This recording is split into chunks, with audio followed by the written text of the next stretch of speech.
Despite being subjected to loads of unfair criticism since he came into the league, Dak Prescott has been a borderline elite quarterback for the better part of a decade. But this season, he's put the league on notice by taking his game to a whole new level.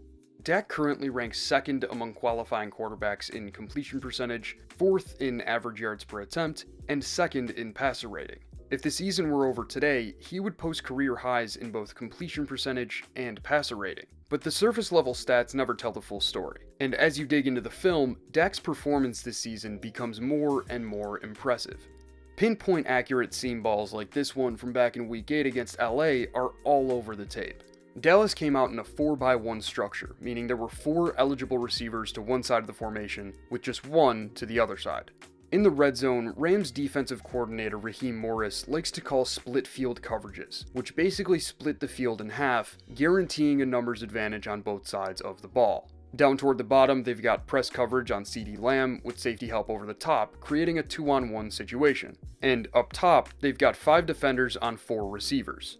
Dak wants to target Jake Ferguson on a divide route, but in order to do that, both of the 2 high safeties need to be occupied. Post-snap, Tony Pollard will sprint out to the flat, which forces the strong side safety to expand toward the sideline in an effort to maintain leverage if Dallas were to run some sort of swing screen. The weak side safety is part of a cone bracket on Lamb out wide. So post-snap, Dak confirms the split field look by keying that weak side safety, then delivers a perfect ball to Ferguson in the end zone. He put it in a place where only his receiver could make a play on it, and was rewarded with a touchdown. Plays like this are not new for Dak. He's been carving up zone and match defenses for years by trusting his pre-snap to post-snap process and executing within structure. But this season, Dak has elevated his ability to produce when the play breaks down. The bad decisions that used to show up when he was forced to operate outside of the structure of the offense are almost completely gone. In fact, Dak has only thrown 1 interception this season when holding onto the ball for at least 2.5 seconds. Not only that, but he's the only quarterback who's thrown less than 2. Just last season, he threw 12. In 2023, when holding onto the ball for at least 2.5 seconds, Dak ranks first in completion percentage, fourth in average yards per attempt, first in passer rating, and second to only Josh Allen in touchdowns. His completion rate of 68.4% in these situations is the best of his career, as is his passer rating of 122.6. Take a look at this play from back in Week 9 against Philadelphia. Pre-snap, CeeDee Lamb is sent in motion, which tips Philly's man coverage call. Dak wants to work this front-side concept between Lamb and Brandon Cooks, which tells Lamb to run a corner and Cooks to run a shallow cross. The Eagles called cover 1 rat here, and the rat linebacker, Nakobe Dean, does a great job of disrupting the timing of this concept.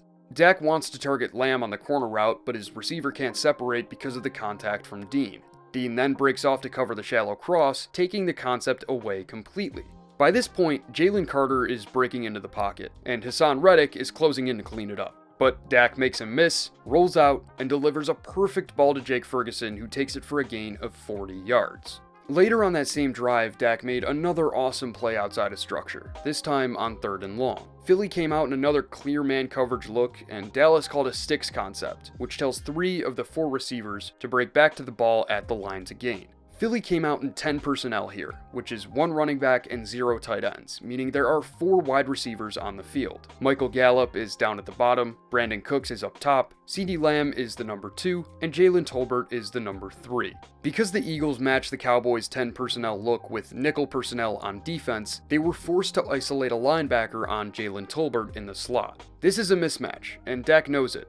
So post-snap, after confirming the 2-deep look, his eyes go straight to Tolbert. But Tolbert isn't expecting the ball so early, and by the time he turns his head to look for it, Dak is under heavy pressure from Hassan Reddick. In an effort to avoid a strip sack, Dak steps up, leaves the pocket, and delivers a ridiculous ball to CeeDee Lamb on the sideline to convert on 3rd and 15. Dak's ability to create explosive plays outside of structure, as well as his performance under pressure, has translated to wild numbers on 3rd down. On 3rd down this season, Dak has completed over 72% of his passes, he's averaged 9.6 yards per attempt, and posted a passer rating of 118.2. He ranks first among 33 qualifying quarterbacks in all 3 of those categories.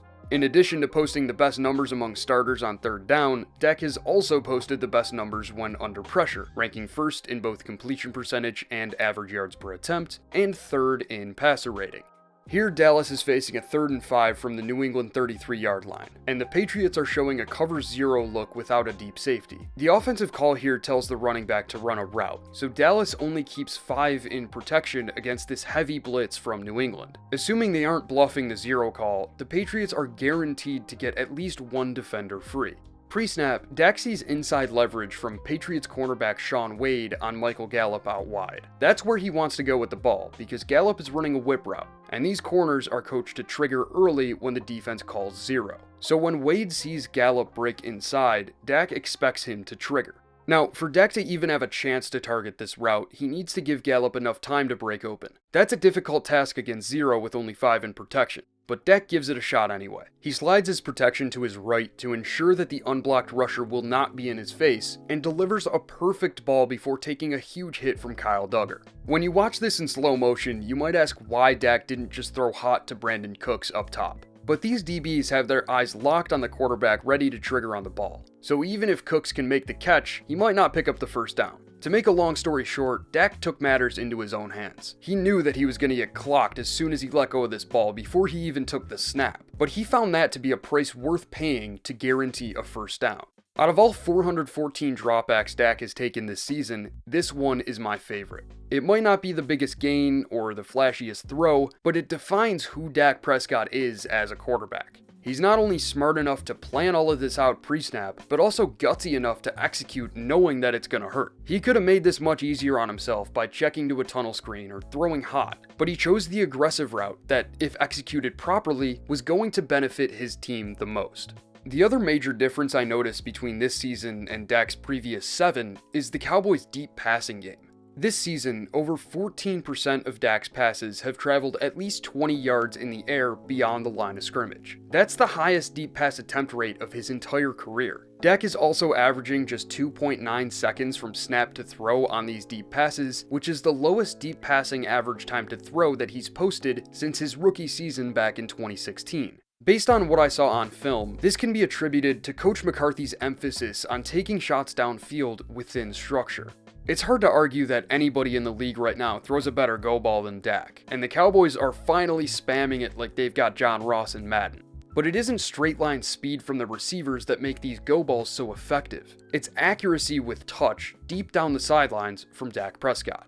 By integrating more alert routes like goes and fades into the offense, Coach McCarthy has allowed Dak to not only push the ball downfield more often, but also to do so without having to wait for routes to develop. He can reach the top of his dropback and take a shot downfield without skipping a beat, and that emphasis on rhythm in the deep passing game has done wonders for this Cowboys offense. I hate to put too much stock into the MVP award because it's becoming an award for the quarterback of the team with the best record. But the fact that Dak is getting little to no MVP buzz right now is downright ridiculous. If you don't think Dak belongs in that conversation, you either haven't watched him enough or are in denial, because this dude has been lights out lately. For what he does both on and off the field, there aren't many guys in the league right now who are easier to root for than Dak Prescott. But that's going to do it for today. As always, thank you guys so much for sticking around and making all this possible. My schedule is pretty tight at the moment, so I'm not sure when I'll be back, but I'm hoping to get a couple more of these in before the playoffs. If you'd like to support the channel, you can check out my Patreon and Twitter, both of which will be linked in the description. That's all I've got for now, so until next time. Peace.